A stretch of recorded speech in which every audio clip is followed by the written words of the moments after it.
Kaifiat yang kedua, sami'allahu liman hamidah. Kalau kita tengok kat kita kurang gini ya. Kalau kita pergi Mekah dia, mayang Mekah, mayang Mesir, sami'allahu liman hamidah, dia pegang balik. Tak sama mubarakah kalau dia tu imam gitu. Tak ada apa-apa pun. Dua-dua ni tu belaka. Faham lagi? Tak payah bala pada. Pasal dua-dua diputuskan oleh ulama-ulama sebagai betul. Kerana tidak ada sebarang hadis pun atas muka bumi ni yang sempat sampai kepada ulama ada sebut kalau tidak kena letak tangan gini. Tak ada.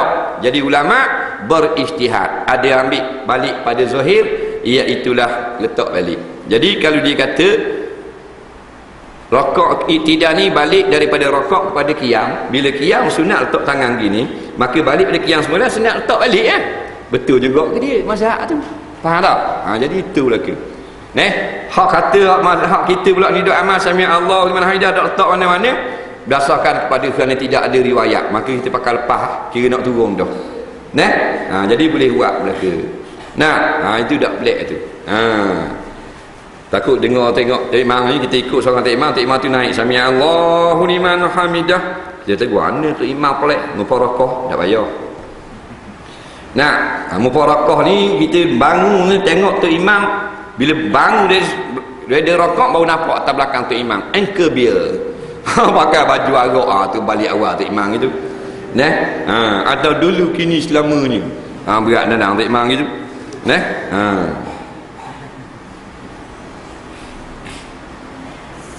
Jangan main ni.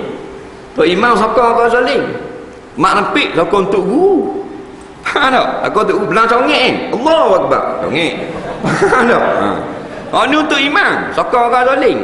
Tak? Tengok tok guru ludah. Puh, beci ke tok guru. Dia tok imam. Ada apa ni? Akhir zaman.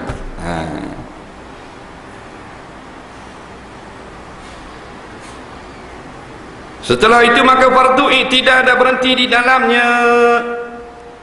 Dan sunat ia mengata permulaan mengangkat kepala daripada rakaat itu membaca sami Allahu liman hamidah, serta mengangkatkan dua tangan serta perintah hendak rakaat seperti perintah hendak rakaat.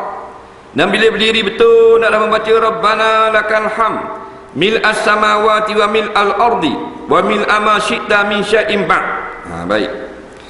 Bila kita nak angkat kepala nak daripada rakaat, nak iktidah, sunat kita kata sami Allahu liman hamidah. Sami Allah telah mendengar oleh Allah, liman bagi mereka yakni manusia atau makhluk, hamidahu yang telah memuji Allah Taala.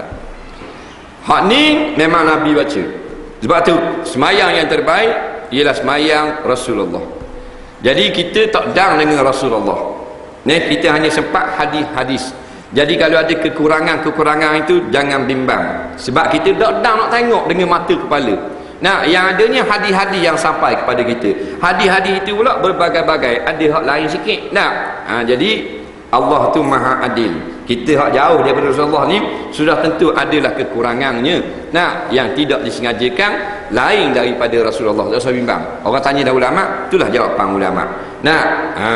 Melainkan Nabi tunjuk depan kita buat gini, kita buat lain juga, baru tidak dimaaf. Sebab kita bayarlah 1400 tahun contoh tu. Walaupun meninggalkan hadis, ada hadak siapa hadis tu kepada kita. Mungkin ada lagi cara semayang yang Nabi buat yang lebih tepat. Jadi bila kita berhenti sami Allahu liman hamidah, kita kata Rabbana lakal hamd. Boleh juga tu imam kata sami Allahu liman hamidah, makmum jawab Rabbana lakal hamd. Fiqh mazhab Syafi'i kata makmum dengan imam sama-sama kata sami Allahu liman hamidah dan sama-sama kata Rabbana lakal hamd. Mazhab Hanbali Hanafi pula bila tu imam kata sami Allahu liman hamidah, makmum je kata Rabbana lakal hamd. Boleh belaka. Faham? Lepas tu hak ni sunat tambah ni hadis sahih. Rabbana lakal hamd, wahai Tuhan kami, munglah yang memiliki segala puji-pujian. Mil as-samawati wa mil al-ard wa mil ma syi'ta min syai'in ba'd. Maknanya sepenuh langit, sepenuh bumi, sepenuh apa yang kau kehendak, memuji kamu. Itu puji yang paling besar. Jadi kalau kita tidak keberatan, apalah hak ni sikit, mil as-samawati wa mil al-ard wa mil ma syi'ta min syai'in ba'd. Ini sunnah. Ni sahabat baca belaka. Tapi sekurang-kurangnya Rabbana lakal hamd. Boleh dah. Setelah itu fardu sujud dengan 7 anggota dan berhenti di dalamnya, dan sunat ketika hendak sujud itu mengata Allahu Akbar. Sujud dengan 7 anggota mana? Iaitu dahi, 2 tangan, lutut, 2 kaki. Siapa yang sujud dengan 6 anggota tidak sah. Kerana ada lebih kurang 5 hadis meriwayatkan Nabi sujud dengan 7 tulang, 7 anggota. 7 tulang lah ni, mana tulang tu anggota lah. Dari 2 tangan, 2 lutut, 2 kaki.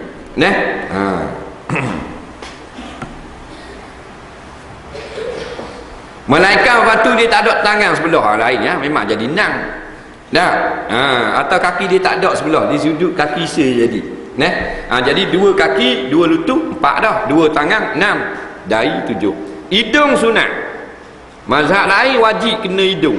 Tak kena hidung tak sah. Mazhab Syafi'i, pandangan ulama. Sunat kena hidung. Kalau hidung saja tak sah. Hidung saja sujud. Malaikat darurah, dia tak ada dahi, dia ada hidung. Tu lain ya, tak ada dahi nak buat apa ni?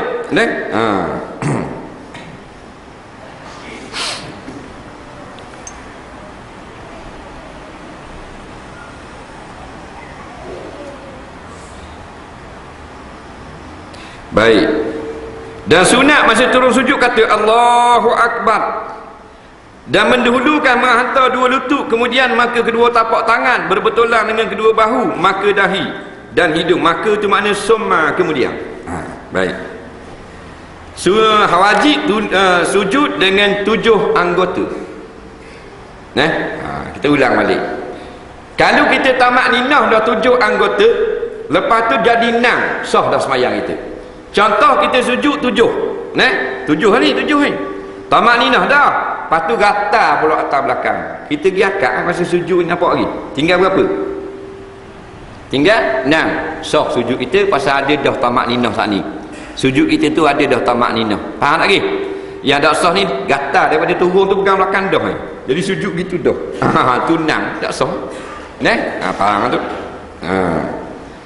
Tak faham bab kita tanya ni, bab ni macam kita bab kita ajar ni, kita baca ni macam bab ni bab sujud tau. Lepas tu ada tak faham, dia boleh tanya selalu. Lepas tu nak tanya bab lain, tu kediang kat dia. Kita tengah baca bab sujud, dia nak tanya bab jimak, kediang bawah tu. Faham tak? Tu kediang kalau kita baca bab rokok, bangun tanya bab rokok, boleh selalu, automatik. Sebab kalau dah dia tak faham, nak tanya kan kena marah kan? Tak marah. Nak marah dia. Kaji keke. Tapi kalau bab lain tanya kediang atau surat.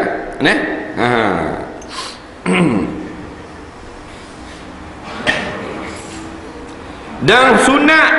Tengok dia kata sunat. Letak lutut dulu, baru tangan, baru dahi. Faham lagi? Ni balah pula ni. Bodoh ni. Ni balah ni kata pula tak boleh, kena turun tangan dulu. Faham? Faham bodoh, tipu dia Yahudi belaka. Ulama jawab boleh belaka. Orang tanya ulama besar-besar, boleh belaka. Orang tanya Dr. Wahbah Zuhaili, dia ni alim fiqh. Dia buat kitab fiqh tebal-tebal ni, tebal-tebal ni. Kita nak buat baca bahasa tanah. Tak erti dah. Banyak-banyak 10 hutih. Faham tak? Tebal-tebal ni 10 hutih, fiqh saja. 2 kereta lebih. Orang tanya dia mana betul. Turun lutut dulu ke tangan dulu? Dua-dua betul. Boleh belaka. Tengok ulama besar. Kita ustaz kampung hak kecil tak buih hari ni. Turun dengan lutut tak boleh. Bid'ah. Kena turun tangan dulu. Sebab kalau turun tangan lutut dulu jadi macam uta sujud. Dia tak faham hadis. Ulama dulu erti hadis. Takkan Imam Syafi'i tak erti hadis. Faham? Imam Syafi'i sebut dalam kitab dia Mukhtasar Muzani, ada hadis meriwayatkan turun tangan dulu, ada hadis meriwayatkan turun lutut dulu. Aku suka turun lutut dulu. Makna sunat. Faham lagi? Tu Imam Syafi'i. Ni baru Ustaz Syafi'i. Ustaz Syafi'i baru